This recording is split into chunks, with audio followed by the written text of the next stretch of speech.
Hello and welcome to a brand new episode of VMTV Chronicles. My name is Kyle Dimond and my guest this week is Mr. Fabian Edwards. Fabian is a top-ranked middleweight in Bellator. He has a huge fight coming up this month on the 21st at Bellator 259 against Austin Vanderford, so we spoke about that. We spoke about the fact that his brother Leon is fighting Nate Diaz the weekend before his fight. We spoke about the Birmingham MMA scene as a whole, and we spoke about losing his undefeated record in his last fight and rebuilding from that. I'll let the man himself tell you more about it, Mr. Fabian Edwards. Right, Fabian, we'll start, I guess, with your last fight, the Van Steenis loss last year. Yeah. Was it difficult or a kind of a blessing in disguise that booking fights at the moment is so difficult, so you almost had a period of time where you had to reflect on that fight?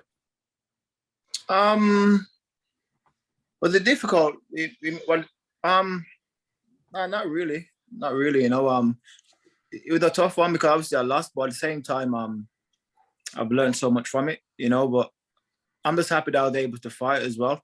You know, and compete, because there's a lot of guys that haven't fought since this whole situation's happened, you know, this whole COVID. So yeah, it's a blessing, but at the same time, I'm just pissed I never got a result, you know. Yeah. What was the key lessons you learned from the fight? Because as a fan, when I see certain fighters and they got an undefeated record and they get a loss like that, which was a close fight, I don't necessarily look at it as a big step back, which obviously, seeing as the fight that you've had booked now, clearly Bellator don't either. Do you feel like you could have learned those lessons without a loss like that? Yeah. You know, I mean, the only thing was just not putting my foot on the gas pedal. You know what I mean? That was it, you know.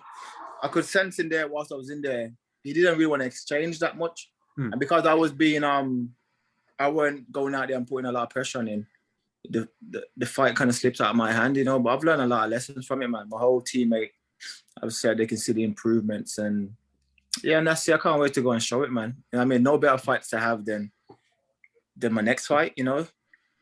What was how did you feel going into that fight? Because obviously a big fight in the Bellator division. Yeah. But like it felt like everything, the momentum was so behind you. So that's what I say about it being a difficult loss to take when you don't know when you're going to be able to get back in there, because the momentum that you'd built up. Yeah. That it was difficult in that way, you know what I mean? Because like you say, before when you're winning, you're thinking, I don't mind, I'll stay on the sideline for a little bit. But when you lose, you're like, fuck, you get me back in there ASAP, you know what I mean? So yeah, so I'm happy that Bellator was able to book me for this fight in May. I would have liked for it to be a rematch versus Van Steenis, but obviously I never got granted that, you know. But it is what it is, you know. You live and you learn, man. You live and you learn. That shit won't be happening again, though. How did this fight come around then? Because like you said, like I'm pretty sure, I don't know whether it's been updated, but when I looked at the Bellator rankings, Vanderford is actually ahead of Van Steenis anyway. So how did this fight come around? I don't know. I don't know. You know, obviously I wanted I'm in that space in my career now where I'll be fighting all of these guys, you know, Austin, Masasi. I'm in all of that mix now, you know, so it was only either match with one of those guys, one of those number 5 guys, you know, and I just finished the perfect fight for me. It's a bigger fight than my last fight, I believe, you know, and yeah, it gave me a chance to go out there and showcase that I'm still who I am. Yeah, I read an article with you where you actually said, I think it was a couple of months ago, I think it was like February time, where you named Vanderford specifically because of his win streak. It's kind of a similar thing to where you were at, where you had all this momentum behind you, and he's a guy that has that now. And so by beating him, you get all that back straight away. Would he have been the number 1 choice? Obviously, I know you wanted the Van Steenis rematch, but outside of that, was he the main guy? Yeah, he was the guy anyways. You know what I mean? So they blessed me with that matchup anyways, because after that I weren't really thinking about anyone else apart from the champion, you know. So I kind of got what I asked for, you know, and I can't wait to go out there and show it, man.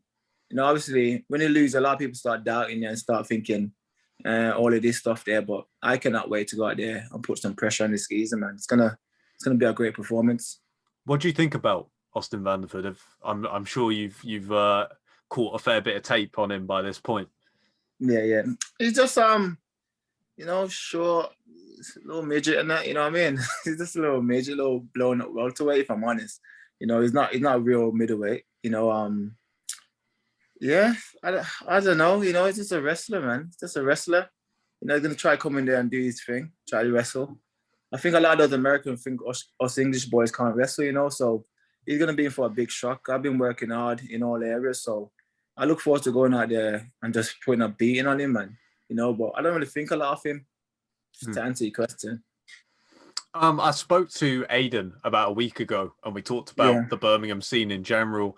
And one of the things that I said to him was about how when you get these kind of explosions of talent coming from one area, I think a big part of it is seeing certain guys do well, and it just elevates everyone else in the gym. They got to raise that level. And obviously, with the Birmingham scene, you and Leon are right at the center of that. Is that something you've noticed? The guys around you are getting better at the same time. I really have. I'm a part of the mix with the top fighters coming out of Birmingham, and it's one of those ones where you see teammate doing good, and it's like you're not hating, you're just watching, thinking, "Fucking hell, I need to elevate as well." Because we all understand, if I elevate and I get better, then he gets better, and we all get better together, so we all can reach our goals. So it's good to feed off that energy. It's positive vibes, man. I like that. At certain gyms, there's a lot of politics and all of that stuff there. Down in our gym, it's all just, we all share the information between each other, and we all try to help each other. So yeah, it's good to see that. Yeah, another thing that I said to Aiden, which he was quickly like, "No, it doesn't happen," was, "Is there like a competitive nature to it? Obviously, in a teammate way, but I'm sure that there is. Obviously, you're an incredibly well knit team at this point who've elevated each other's careers massively. But specifically with you and Leon being siblings, is there a little bit of like, this guy went and did this, so I got to do it better, sort of thing?" Nah, I was having this discussion with my boxing coach earlier as well, because he used to box and his brother used to box as well. And he said he used to get pissed off when people ask questions about his brother. But with me personally, we're both blessed to be on this journey together. He's doing his great things and I'm doing great things. So that's it. You obviously wouldn't be competitive because we're teammates, but I don't really try any harder because he's my brother, Yeah, like normally I wouldn't ask that question, but I just siblings being siblings, I'm like, maybe. And obviously talking about raising each other's games and stuff, would you say this is the biggest fight of your career? Yeah, definitely my biggest fight of my career. Like I say, my last 3 fights have been my biggest fight of my career, but this is the biggest one, especially coming off a loss. You know what I mean? So coming off a loss, like I say, a lot of people start doubting you. A lot of people start saying, maybe it's not that good, but I know what I am and I know the work I've put in. So I can't wait to go out there and show out, man, and put a good performance on. And obviously with Leon fighting the weekend before in what I would assume he would say is his biggest fight of his career as well. Yeah, we've both got biggest fights of our career, both in America, you know what I mean? So yeah, I believe we're the best brothers in MMA, you know what I mean? And that's it. And in May the 15th for my brother fight, he's gonna put a beating on Nate. You know what I mean? And everyone's gonna know. So yeah.